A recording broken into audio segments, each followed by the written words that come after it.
ये students start करते हैं उतना इंटीग्रेशन जितना कि आपके 11th या 12th फिजिक्स में या जितना भी आपको जनरली ज़रूरत पड़ती है, separate from mathematics student. Mathematics students के लिए तो काफ़ी चीज़ें उन्हें करनी पड़ती है इंटीग्रेशन में, बट आपके लिए केवल यही 2-3 चीज़ें आपको आनी चाहिए इंटीग्रेशन में, जितना मैं समझता हूँ। इसके अलावा अगर आप लोगों को लगेगा कि नहीं और कोई भी प्रॉब्लम्स आ रही हैं डेरिवेशंस में या कहीं भी, तो please let me know in the comment section, I will create a separate video for that. Generally हम इंटीग्रेशन यूज़ करते हैं to add up repetitive sequence of something. Integration का काम होता है कि ये छोटे छोटे एलिमेंट्स को, जो भी एलिमेंट आप यहाँ पे लिखते हो और ये इंटीग्रल का साइन है, इसमें जो भी आप मतलब यहाँ पे रिपीटेटिव एलिमेंट दोगे वो एलिमेंट रिपीट होता रहता है। कब तक, वो बताती है इसकी ये लिमिट, एक यहाँ पे और एक यहाँ पे। इसको ये चीज़ कहलाती है बेटा लोअर बाउंड या लोअर लिमिट, इसको हम लोअर लिमिट बोलते हैं। And this is upper bound और upper limit, this is upper limit, ये हमारी अपर लिमिट होती है। तो ये लिमिट होती है कि कहाँ तक आपका एरिया जा रहा है और कहाँ से जा रहा है, तो आप उन एलिमेंट्स को सम अप करते हो। सपोज़ मैंने बोल दिया ये 0 से और ये पूरा जो डिस्टेंस जा रहा है इन्फिनिटी पे जा रहा हो, सपोज 100 सेंटीमीटर, कहीं भी मतलब कितना भी डिस्टेंस जा रहा हो, तो मैं यहाँ पे लिमिट लिख सकता हूँ जैसे 0 से, और जैसे कि अगर मैं एंगल के टर्म में अभी बात करूँ तो ये 0 से 2 पाई हो रहा है, क्योंकि आपको पता है ये पूरा 180 होता है, यहाँ पे पाई, ये 0 एंड दिस इज़ 90 π/2, 0 90 π/2 3 π/2 यानी 270 and this is 2 pi again 360। तो आप 0 से लेके 360 तक बोल सकते हो कि 0 से लेके 360 तक का जितने भी ऐसे रिपीटेटिव एलिमेंट्स होंगे उन सबको ऐड अप करो तो आपके पास टोटल एरिया आ जाएगा। तो ये जनरली एक स्मॉल सा कॉन्सेप्ट है कि हम इंटीग्रल लगाते कहाँ पे, जहाँ पे हमें स्मॉल एलिमेंट को रिपीट करवा के ऐड अप करवाना हो, तो ऐड अप के लिए हमारे पास ये फंक्शन होता है जिसको हम इंटीग्रल बोलते हैं। अब जल्दी से हम सीख लेते हैं कि इंटीग्रेशन होता कैसे है, कैसे आप करोगे। छोटी सी बात है, देखिए जल्दी से आप लोगों को समझ आ जाएगा। सपोज़ आपके पास ये इंटीग्रल का साइन है, इस इंटीग्रल के साइन के साथ आपको देखना है कि ये डी ये लिखा रहता है। जनरली आपने स्कूल्स में या कहीं भी सुना होगा कि डी लगा होता है तो वो किसी भी लार्जर पोर्शन का एक छोटा सा हिस्सा होता है। जैसे कि अगर कोई एरिया है ए और मैंने इसकी जगह डी ए लिख दिया, तो इसका जाहिर सी मतलब है कि पूरी बॉडी का एरिया ए है, लेकिन उसका एक छोटा सा एलिमेंट हमने ले लिया जिसका एरिया डी ए को रिप्रेजेंट कर रहा है, दैट्स इट। ये मतलब होता है डी लिखने का कहीं पर भी। तो मैं सपोज़ मैंने यहाँ डी ए लिख दिया, इंटीग्रल डी ए, तो ये एरिया एक स्मॉल एलिमेंट का एरिया हो गया डी ए। अब आप लोगों को देखना क्या है इसमें कि इस इंटीग्रल और इस डी के बीच में कुछ लिखा हुआ है, कुछ नहीं लिखा हुआ। तो आपको करना क्या है बस कि डी के जो पीछे लिखा हुआ है बस वही लिख दीजिए आप। ये हो गया आपका इंटीग्रेशन। समझ गए स्टूडेंट्स? एक और एग्जाम्पल देते हैं जल्दी से। इंटीग्रल और डी आर लिख दिया, इनके बीच कुछ नहीं है तो इंटीग्रल से ये डी कैंसिल हो गया, आप ऐसे भी सोच सकते हैं, और आपका केवल आर आ जाएगा।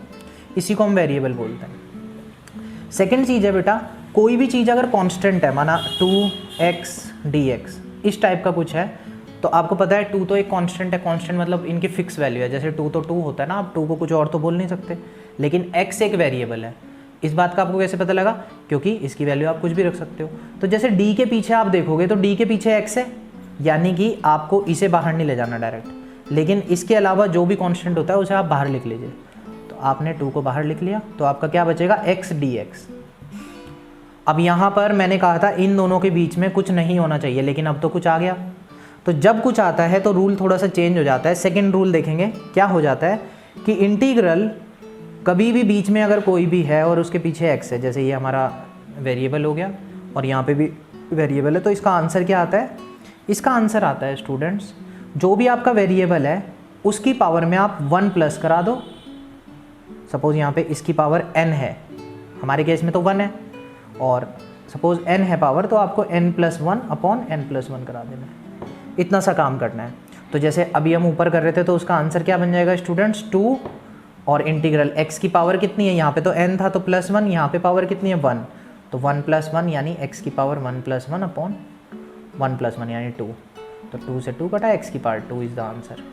चलिए एक और क्वेश्चन करके देखते हैं इसी का सिमिलर। फटाफट रखेंगे, फुर्ती रखेंगे दिमाग में भी और काम में भी। ये देखिए सेकंड, जैसे y की पावर 2 dy है, कोई कांस्टेंट नहीं है, बाहर कुछ नहीं ले जाना आपको। आपने देखा dy d और इंटीग्रल के बीच में कुछ है? हाँ है, बिल्कुल है। अगर कुछ ना होता तो सीधा y लिख देते हैं आंसर, लेकिन अभी इंटीग्रल के अंदर एक फंक्शन है इसी के टर्म में, यानी हमारा वेरिएबल है, तो इसका आंसर क्या होगा? y की पावर 2+1 अपॉन 2+1 यानी y की power 3 upon 3। This is the thing. तो आई होप ये तो आपको समझ में आ गया होगा। इसके अलावा जो भी कांस्टेंट वैल्यू होती है वो हम बाहर लिख देते हैं। Suppose integral of G M M upon R square का आपको इंटीग्रेशन करना है डी आर। तो देखिए आर है तो सिर्फ आर वाली टर्म ही वेरिएबल है, बाकी सब कांस्टेंट है, बाकी सबको बाहर लिख लीजिए। तो G M M integral of 1 upon R square D R. क्या डी आर और इंटीग्रल के बीच में कुछ है? बिल्कुल है, तो हमें इसे रूल से सॉल्व करना पड़ेगा। तो अब आर की पावर पहले आप ऊपर ले जाइए इसको, तो आर की पावर 2 को 1 अपॉन आर को हम जब लिखेंगे तो आर की पावर -2 हो जाएगा। और अब आप इसे सॉल्व करेंगे तो क्या होगा? G M M into R की power -2 + 1 upon -2 + 1। This is the answer. तो आई होप स्टूडेंट्स आपको ये समझ आ गया होगा। अब इसी में आपको एक और चीज़ सीखनी है जो है लिमिट्स के बारे में, क्योंकि मैंने स्टार्टिंग में आपको बोला था कि यहाँ से लेके यहाँ तक का एरिया अगर निकालेंगे तो अब इन पे लिमिट्स अप्लाई करके मैं आपको बताता हूँ कि सिर्फ कितना सा चेंज आएगा। देखिए बहुत आसान है। सपोज ये लिखा हुआ है डी इन 0 to पाई, ये आपकी लिमिट दे रखी है, आपको 0 से पाई तक जाना है एक्स को लेके। अब एक्स कुछ भी हो सकता है, कोई एंगल हो सकता है ना, एंगल ही होगा जनरली क्योंकि पाई लिखा है यहाँ पे। तो इसका इंटीग्रेशन क्या होगा कि डी और इंटीग्रल के बीच में तो कुछ है नहीं, तो आप क्या करो इसको इससे कैंसिल और आपका एक्स आ जाएगा आंसर।